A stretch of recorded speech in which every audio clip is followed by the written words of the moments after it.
Family and friends are remembering Dylan Isaacs after they say he was shot and killed yesterday in Miami. His mother says after attending an NFL game, Dylan was walking from the stadium when a person in a vehicle bumped into him, and that led to the fatal encounter. Matt Ingram joins us live in studio with more on this. This is just so heartbreaking. Yeah, it's horrific, Taz, and the pain of that loss was palpable today as we entered the family home in Ohsweken to speak with Susan about the tragic loss of her son. Dylan's being remembered for his humor and kindness here in our community as police in Miami try to catch the person responsible for his death.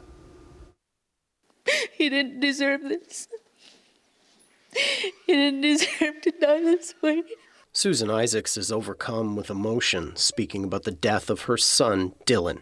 I don't know where people can be so cruel. She says after attending last night's Miami Dolphins-Buffalo Bills game at Hard Rock Stadium in Miami, he was bumped by a vehicle while walking with friends and family. He tried to catch the guy and get him. And the guy just shot him. He just shot him. He shot my son.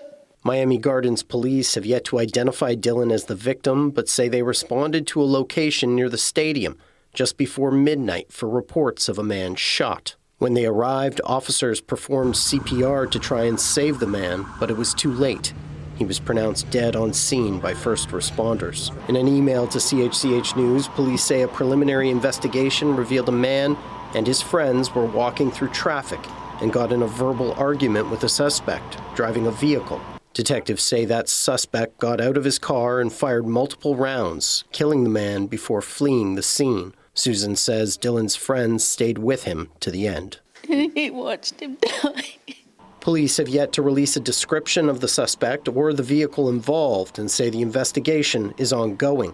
Today, his brother Braden Isaacs and more than a dozen other members of the family sat with Susan to remember Dylan as a caring and involved family member who had a love of all things Star Wars. He was like my big teddy bear, my protector.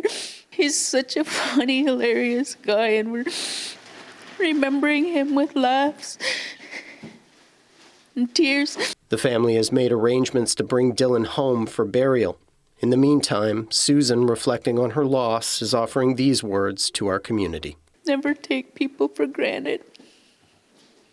Always love hard. Forgive. Don't carry grudges. We've reached out to the Miami Gardens Police Department for more information about their investigation, and we'll be sharing those details with you when we get them.